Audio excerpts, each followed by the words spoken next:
Norway एक ऐसा देश जहां सड़कों पर पेट्रोल की बूंद नहीं बल्कि इलेक्ट्रिक गाड़ियों की खामोश आवाज सुनाई देती है, जहां लोग साइकिल से सफर करते हैं, जहां की हवा इतनी साफ है कि जैसे प्रकृति ने खुद उसे छुआ हो। और सबसे चौंकाने वाली बात, इस देश की 98% बिजली रिन्यूएबल एनर्जी यानी प्राकृतिक रूप से बनाई जाती है। दुनिया इसे ग्रीन कंट्री के नाम से भी जानता है, लेकिन इस खूबसूरत तस्वीर के पीछे एक ऐसा सच छुपा है जिसने पूरे दुनिया को सोचने पर मजबूर कर दिया।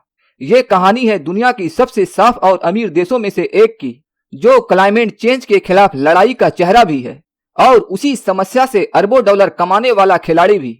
नॉर्वे, जहां हर 10 में से 9 नई गाड़ियां इलेक्ट्रिक की होती है, जहां पेट्रोल, डीजल, गैस आदि से निकलने वाला पोल्यूशन पे कार्बन टैक्स दशकों पहले लागू हो चुका है, जहां क्लीन एनर्जी सिर्फ नारा नहीं बल्कि लोगों की आदत बन चुकी है। लेकिन समुद्र की गहराई में नॉर्थ सी के बीच विशाल तेल प्लेटफॉर्म आज भी जल रहा है, दिन रात बिना रुके।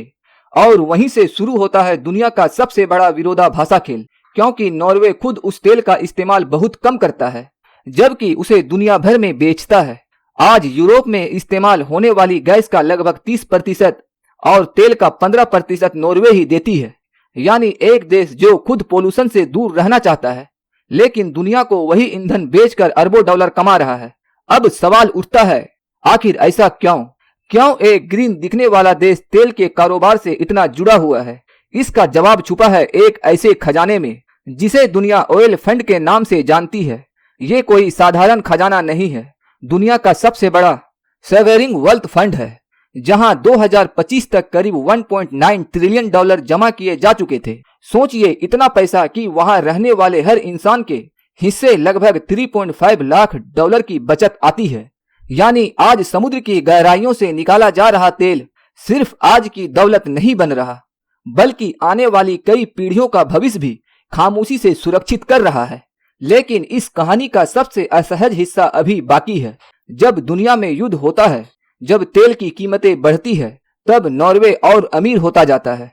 रूस यूक्रेन वार के बाद जब यूरोप एनर्जी क्राइसिस से जूझ रहा था, तब नॉर्वे एक उम्मीद बनकर सामने आया। लेकिन उसी समय उसकी कमाई भी रिकॉर्ड तोड़ने लगी।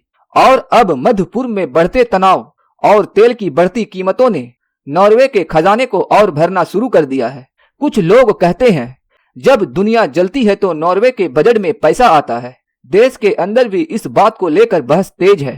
पर्यावरण कार्यकर्ता कहते हैं, अगर दुनिया को बचाना है तो तेल कारोबार कम करना होगा। लेकिन दूसरी तरफ हजारों नौकरियां, पूरी इकोनॉमी और देश की फाइनेंशियल स्टेबिलिटी इसी तेल पर टिकी हुई है। तो सच क्या है? क्या नॉर्वे सच में दुनिया का सबसे ग्रीन देश है, या फिर वो एक ऐसा स्मार्ट खिलाड़ी है, या जिसने पॉल्यूशन को अपने घर से बाहर ढकेल दिया? शायद सच इन दोनों के बीच कहीं छिपा है, और इसी विरोधाभासा को दुनिया एक नाम देती है, नॉर्वेजन पैराडॉक्स। जहां एक देश अपने शहर को साफ रखता है, लेकिन दुनिया को गंदा करने वाले ईंधन बेचकर अपनी अमीरी बढ़ाता है। और शायद यही आधुनिक दुनिया का सबसे बड़ा सच है कि कभी कभी सबसे हरा दिखने वाला देश भी तेल की आग पर टिका होता है।